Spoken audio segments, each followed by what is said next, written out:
Kia ora, and welcome to today's webinar. I'm really happy to be sitting with James Whitaker. James is the Injury Prevention Program Leader for ACC. Awesome to have you here, James. It's great that you could come to the Hutt Valley. Yep. It's an amazing place, as you know, and we've got so many amazing businesses here. So look, today, James is going to talk about his passion, which is injury prevention, which is a really topical subject for me at the moment. My partner had a head injury a number of weeks ago, and I have to say ACC has been amazing. They've been really supportive. The process has been really good, awesome. and the way in which she's been supported to get back to work has been really awesome. So that's great. It's very topical, this conversation, and so welcome. Great to have you here. Hey, first of all, I'm sorry to hear that your partner did hurt themselves. But it's really good to hear that the recovery is going really well. That's cool. Thanks for having us. So we're talking about injury prevention and also the best things to do if one of your employees does actually get injured as well. The way that you can support them best. So first of all, can you guess how many injuries there are each year in New Zealand that ACC supports people to recover from? So how many claims do you think we cover each year, roughly? Look, let's say 1 million. Close. Well, kind of just double that. Wow. 2 million a year. That's amazing. So in any given year, ACC supports people to recover from around 2 million injuries. And those injuries relate to about 1.6 million people. So what that means is the average New Zealander is likely to have a claim about every 3 years or every 3.5 years. So we'll just get into a little bit more detail about that, if you bear with. So 2 million claims a year, affecting around 1.6 million people. It is a lot. What it represents is that people have active lives, we're active in a whole lot of spaces. We're at home, we're at work, we're on the road, and we're doing the things we love.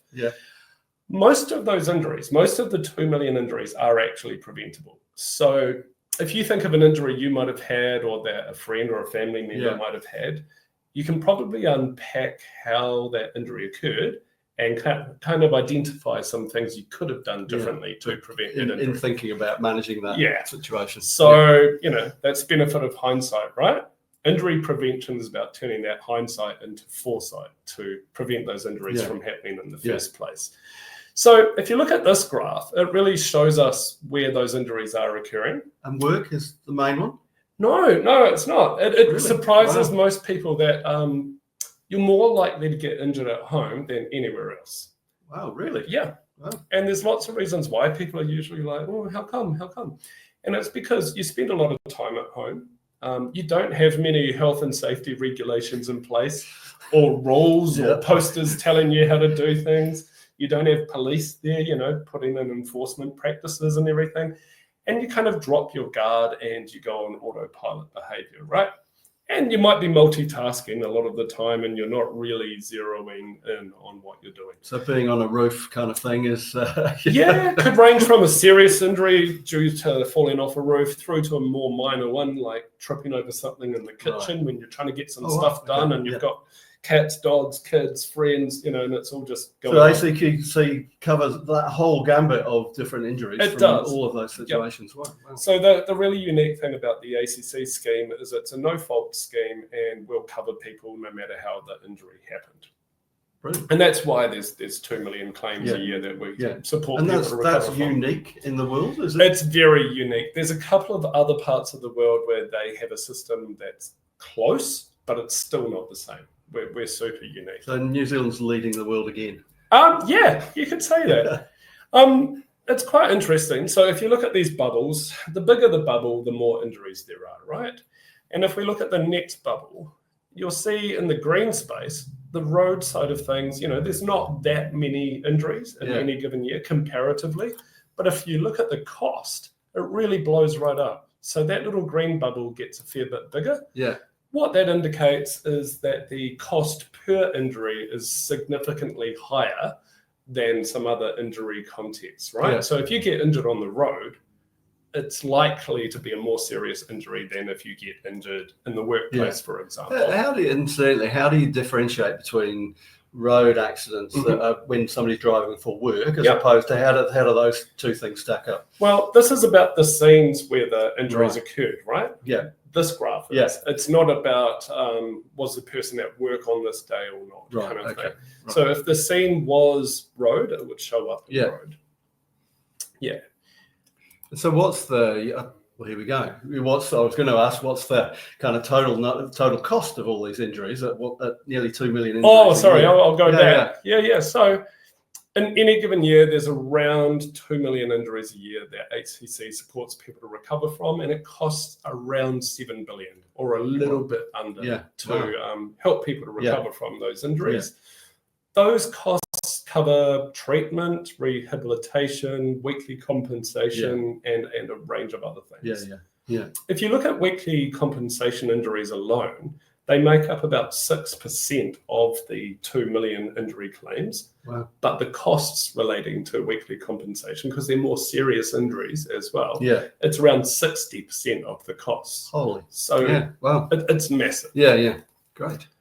I thought it would be useful to talk about both the surrounding area near the hut, so kind of bottom of the North Island, top of the South, as well as the hut as well. And then look, over the period we've been working with ACC, your team have been really supportive in sharing some of the statistics on the industries that are important. What was really interesting about some of the latest statistics that they showed was the injuries here in the Hutt Valley, as far as businesses are concerned, are dropping, and they've dropped year on year. That's awesome. We've still got some hotspots around, those bigger industries such as manufacturing and construction and infrastructure. Yeah.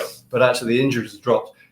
Conversely, as you've talked about, the costs have continued to rise. They have, Treatment costs have continued to go up, and that kind of reflects wider economic, the wider economic situation. Yeah. Even at a household level, household costs have gone up, right? And at an individual level, business costs have gone up by and large. The same happens for us. Yeah. Petrol costs more, people's time if they're supporting somebody who's injured. Yeah. That's gone up. Everything's gone up. Right.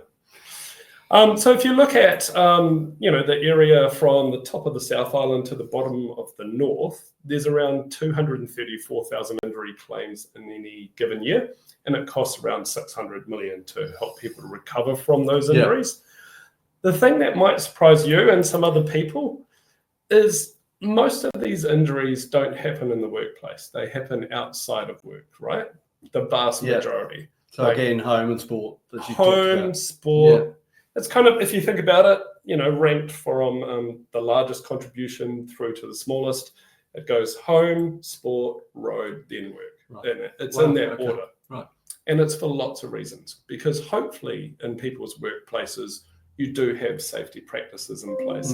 You do have rules. You've got people who are accountable, people who remind you of the right way to do things because they don't want to see you get hurt.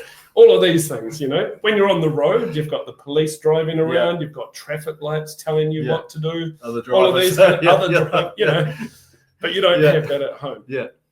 So more specifically, if we look at the hut, now, this is 2023 data, and that's because I don't have finalized financial data for the lifetime costs of 24's injuries. Yeah. I do have that for 2023's injuries. Yeah. So back in 2023, there were over 38,000 injury claims that ACC supported people with, and it costs about 109 million to help people to recover.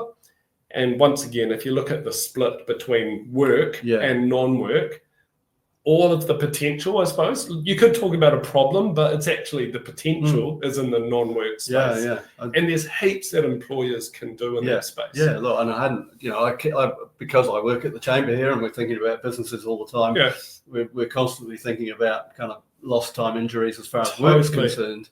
But it's what you're saying is that there are other things that where these injuries occur. If somebody needs to take time off work because of an injury, there's like a 3 out of 4 chance pretty much that injury occurred outside of work. Right. Wow. And it's leading to a drop in productivity, a drop in morale for that person, and lots of other flow-on effects. Your customer might be affected, but we'll touch on that a little bit later. Yeah, and all of those things have been true for my partner. It's there's a range of different emotions that she's been through for sure. Do you want to talk us through this next slide then? The injury doesn't just affect the injured person, does it? No, look, I mean, for my partner, it's certainly affected her quite significantly, but also her workplace and being off work. It's certainly had an impact there.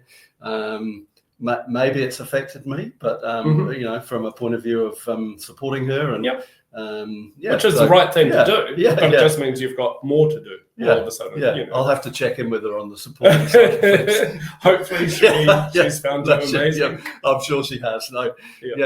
So look, I can certainly understand that there's lots of people and lots of people on the periphery of that, from care providers. In her case, she had to take taxis to and from her appointments because she couldn't ride a bike or drive. It's quite considerable. There's a lot of different parties involved for sure. And like this guy, he's a hypothetical person, but he got injured mountain biking mainly because he was doing a trail that wasn't in line with his level of ability and skills and experience. Maybe he didn't ease into it and kind of do the trail a couple of times slowly first, because if you're going to jump, you want to land in a safe place, right? Pays to figure that out before you do the jump, and kind of plan it and then go for it rather than just going for it straight away. So maybe he did something like that. He became injured. It's affected his apprentice, his daughter, who would usually drive around everywhere, his son, who, he would usually teach to drive, and his partner too, because she's got her, work life and her commitments, and all of a sudden she has to drop some of those to help him, so it's that kind of thing. Interestingly, I talked about it before. Most of the injuries that lead to time off work happen outside of work. You should do everything you can to look after your people and do it incredibly well as an employer at work. But maybe there's some stuff you could do for them outside of work as well. And we've got some really useful resources. I'll mention that's great, because we often think about, how can our employers support their teams, and that's we think about that from a point of view of training and development, but there's also the side of things when they're injured, and how an employer can provide that kind of support. So fantastic, you've got some tools that we'll talk through. We do, and it's better for everyone if people don't get injured in the first place, right? So as an employer, you want to make sure your employees are having fun and able to do the things they love. So you wouldn't say, please don't go mountain biking this weekend, or please don't play rugby or go surfing. But you might say something like, say if it was rugby, you might say, hey, make sure you do a really good dynamic warm-up, so your body is kind of ready to go instead of just going straight into the game. Mountain biking, like I said before, do the runs a couple of times slowly before you go 100%. Just so you know what it's like on that or day. If you're my age, don't do them at all. No, you should. You should go for it. And if it was surfing, you might say, hey, make sure you check it before you charge it so you know what the conditions are doing, or something like that, and tell them to have fun. But it's just giving little nudges and reminders. It could be so helpful. And that's all about getting them to think about what they're doing and manage the situation rather than 100%. What we don't want to do is block anyone from having fun. People should be out there leading like really rich, amazing lives, right? And being happier when they're back at work. So it's just how they go about it. What does this show you? So look, I'm not sure. You tell me what's that. So non-work claims. It looks like it's in the recovery times. So if you get injured outside of work, it actually takes longer to return to work. Right. And that's because injuries that happen outside of work tend to be more serious. So I did a really quick look at our data and looked up fractures. So fractures make up about a quarter of non-work injuries, but less than 10% of work injuries. Wow. So most people, if they break a leg or an arm, they might have to take some time off work, right? So that's why it's really important. So we're running Have a Hmmm because we do want people to lead really rich lives and to do the things they love to do, but we want them to think things through before they do it, right? And we've learned through a whole lot of research that if somebody's really risk averse, or if they don't think about risk at all, or if they're in the middle, the flow-on effects that your injury would have for other people is the biggest motivator when it comes to encouraging people to do things the right way. So a little example of that is, say if you're a builder, you might not care if your knee is a little bit sore due to an injury, but if it meant that you couldn't jump on the trampoline with your 6-year-old daughter or run next to her while she's on her bike or whatever, you might all of a sudden care about it because you're not being the dad you wish you could be. 100%. The same thing applies to the work setting as well. You know, you're a part of a team usually, and other people might have to pick up some of the slack that you've caused, you know, and they might have to work overtime or do some of the things you would usually do. Yeah. So it's that motivates people the most. So you're really getting people to think. Before Have a Hmmm is all about getting people to think about what they're doing. 100%. That's what it's all about. So if you see any Have a Hmmm related stuff out there on TV, online, on your newsfeed, on Instagram or something, you'll usually see encouragement to have a Hmmm, and that will usually be accompanied by the line, if you get hurt, who gets harmed? And that's very intentional. There was an advert on last night, funnily enough, with a father who was wearing a ghost kind of thing. Oh, the duvet. Yeah, changing his daughter's duvet. And the son was encouraging, or his daughter was encouraging him to think about it before he went down the stairs, for sure. Exactly. Yeah. So the guy in that ad, he was a builder. So real people. Yeah, these are real people. But in that ad, he was playing the role of a builder who had an apprentice. The apprentice wouldn't be able to do the job very well with the oversight of the boss. His daughter had to pack her own bag for a school camp, so she took the family cat with her. You know, and then he wasn't there for his social netball team either. So there was somebody about half his height, you know, playing defense, and you know the other team got all the hoops. So, all aspects of his life would have been affected by exactly. By that. So what we've done is if you go to acc.co.nz/prevention tips, you'll actually find a whole lot of Have a Hmmm related prevention tips that can help you with your lifestyle, no matter what you're into. So there's tips there for people who love riding motorbikes, people who love winter sports like rugby and football and netball and everything.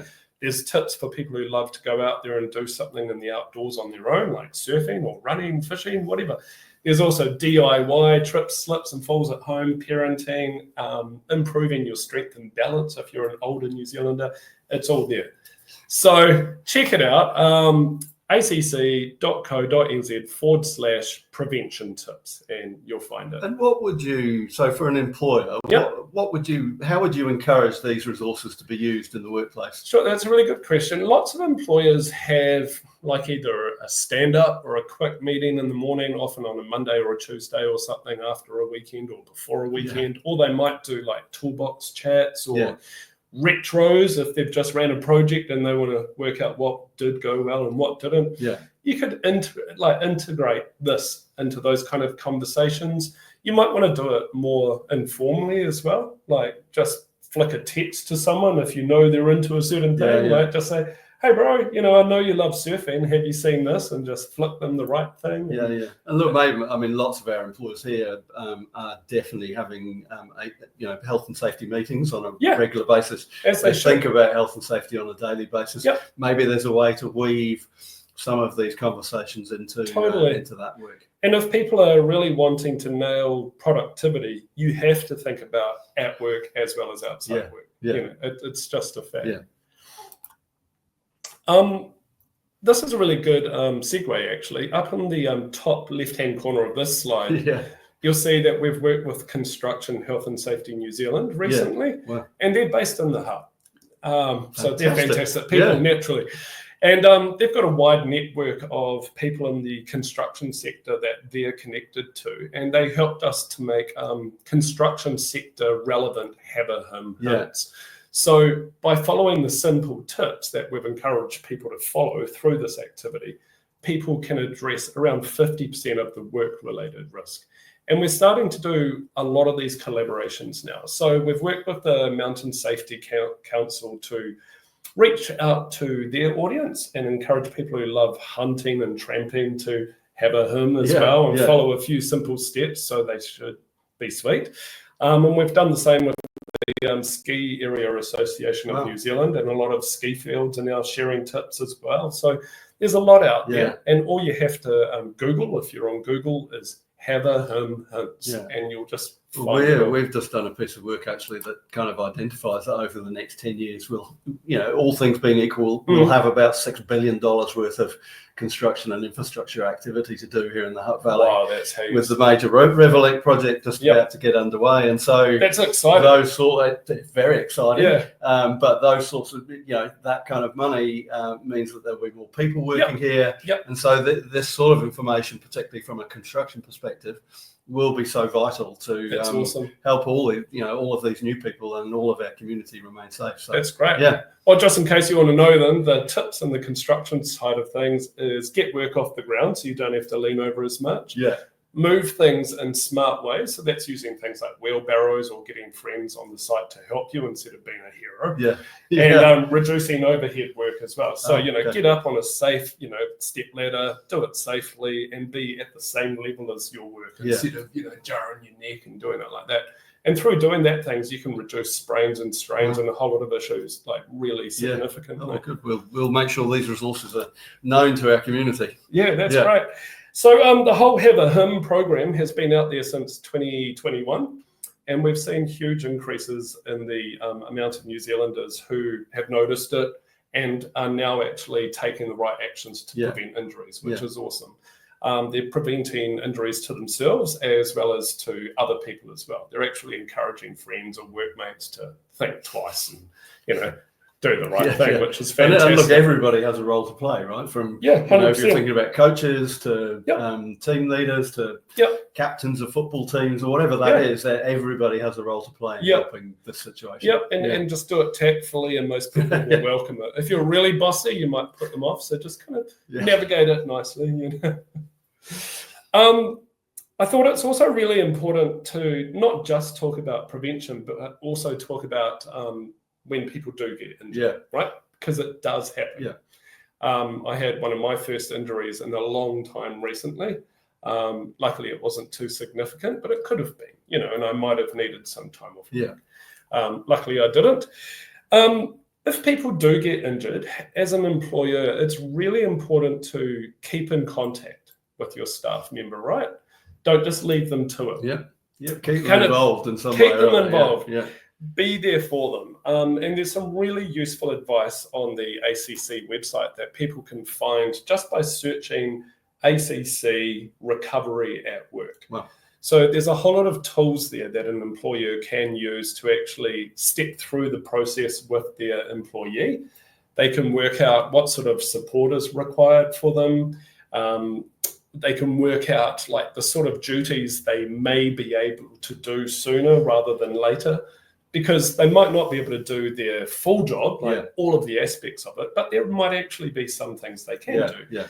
And even if they're just working a few hours a week, that's really good for their headspace, for their mental health, for their connection to their colleagues.